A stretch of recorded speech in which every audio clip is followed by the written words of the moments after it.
Hi guys, Brian. Leaving work at a normal time this time, 2:13. Driving home. This is having a good old time. Getting to go back out to the field tomorrow to help cover for a guy.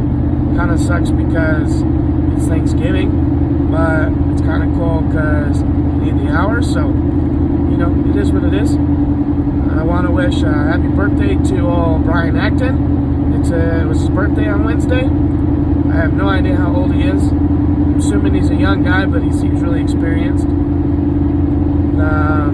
That's kind of cool to have your birthday, I think, near Thanksgiving.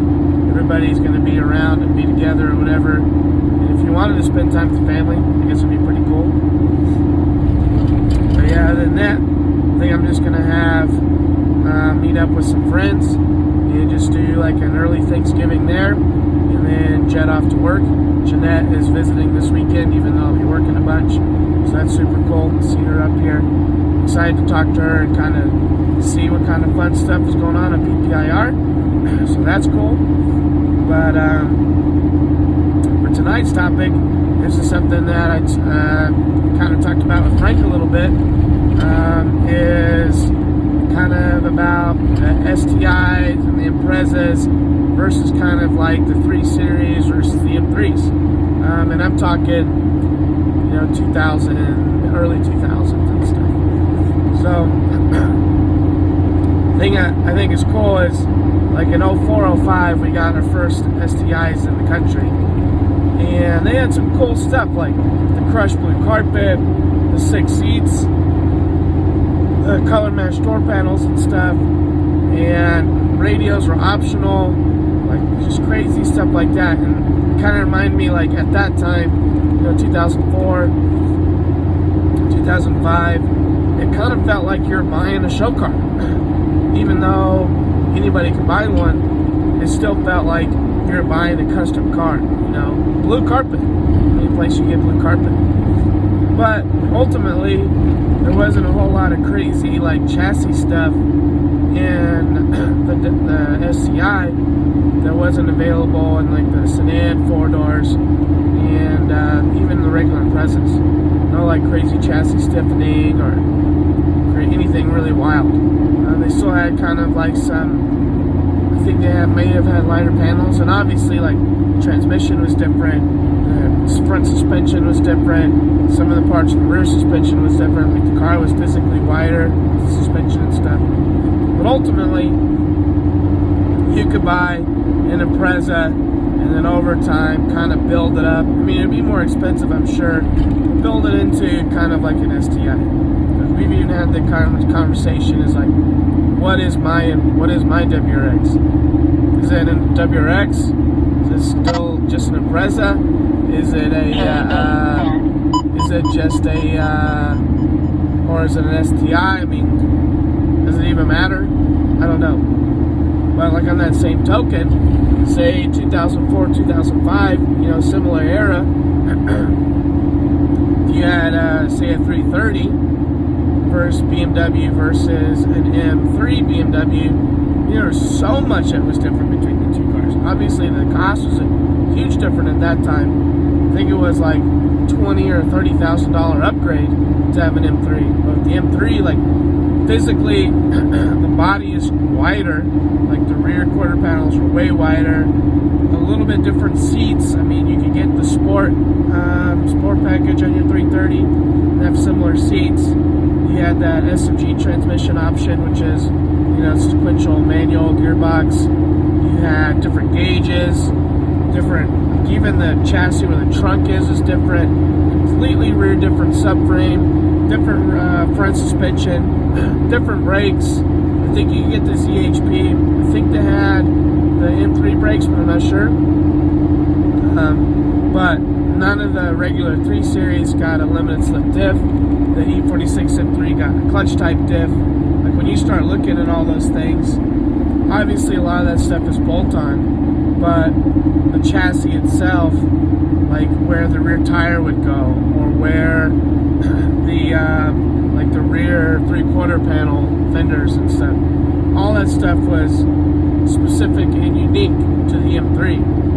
So if you had, say, an Impreza, or say an STI or WRX or whatever, say I, like my car for example, say I wrecked my car and it's caged and stuff now, which is definitely an investment in the chassis, but say I wreck it and total it, you can take my bits and stuff, pull it out, put it into any Impreza pretty much, from say like 96 up through 2015. Whereas with the M3, you can take that stuff out and put it in other cars, but you don't have the chassis.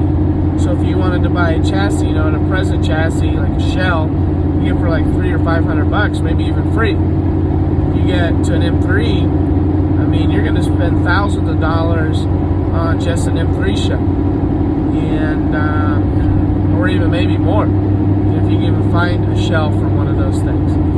So it's kind of interesting, like back and forth that the cars play. You know, I think the STI was probably, I think like a $10,000 or $15,000 upgrade over, say, like a regular Impreza, but like a $10,000 upgrade over a WRX.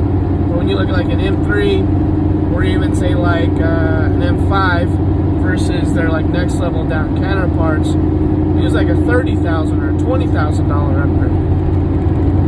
So you mean Beamer or those BMWs at that time definitely had a lot more into the chassis, like a lot different chassis engineering than say what you see like in the Japanese cars. And that's of course cars that share really similar platforms. Even the Evos, like the Evo 7s and 8s and 9s, they didn't share a lot with their front wheel drive counterparts, but the Imprezas really did. So it's kind of fun, kind of interesting to toy those things around. When I got kind of into the WRX, I bought my WRX like September 2018, and in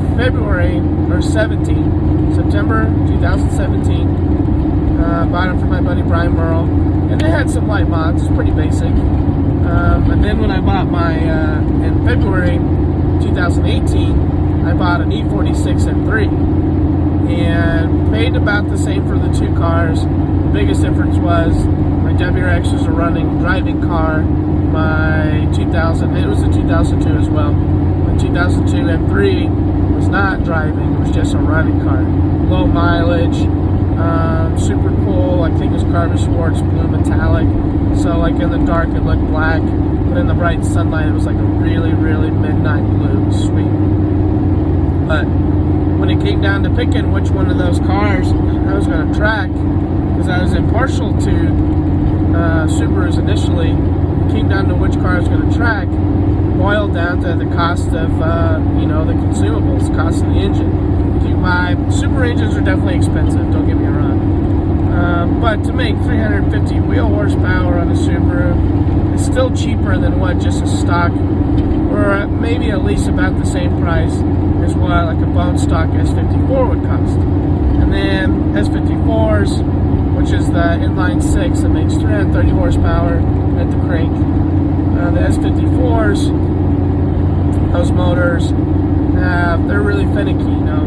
Vanos, things that you want to strengthen, you want to replace the rod bearings, make sure the oil pump nut's secured. I mean, you definitely have to spend a couple $1,000 on an S54 even if you want to track it. So there's really not a big difference there between the Subaru motor and the S54, but the S54's base price is always going to be more than just what a base price EJ is. So that was a consideration. Another consideration was the cost of the shell. And like I was saying, at that time I was looking at an M3 shell versus an Impreza shell, and the M3 shell is going to be way more expensive. Sure, you can put some of that stuff or transfer some of that stuff into a regular E46. It's not going to be anywhere close to the same. But you look at the two cars, you know, stock to stock, you know, especially when they're saying they're brand new or whatever, the M3 was definitely a more capable car stock to stock, but by far a more expensive car to modify. So the WRX still won out over that. But nowadays, I mean, the STIs, I think, are a lot cheaper inside. cheaper in the transmissions. You know, there's just a bunch of little things. I don't think the STIs are quite what they used to be. And the same thing can be said about the M3s. I mean, I don't think they have the passion and stuff that really were built into the E46s and the E30s. I don't know about the E36s. There were certainly a bunch of compromises there, but not quite the passion. You know, that era, the E38 7 Series, E39 5 Series, the E46 3 Series, in my opinion, are like the last of really the good BMWs. But yeah, I mean, that's definitely was one of the big selling points on the Subaru platform versus the BMW platform for me. You could definitely build, we've talked about it before, I mean, for what I got into my Subaru, you could definitely build a pretty competent E36 or E46 non-Ms. Might not be as fast. Well, probably for the money I got, to probably be as fast, but there's definitely a lot of potential, I think, with the Impreza's chassis. Definitely a lot of potential with those cars too.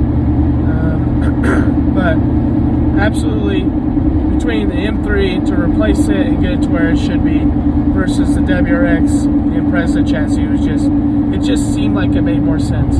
Do I miss my E46 M3 that I never really drove? Yeah, definitely. I eventually sold it to continue to finance, you know, the push in the WRX, but yeah, do I miss it? Sometimes, but I still have my M5.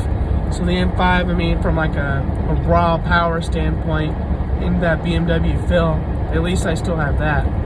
So overall, pretty good. I mean, just, I don't know, interesting the whole Impreza versus 3 Series, kind of the differences and stuff, and ultimately, when I had the two cars as an option, why I picked the WRX over the M3.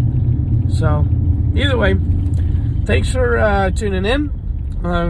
Sorry I'm sick. Like, I don't know if you guys care, but it kind of sucks for me. But yeah, we'll see you guys tomorrow.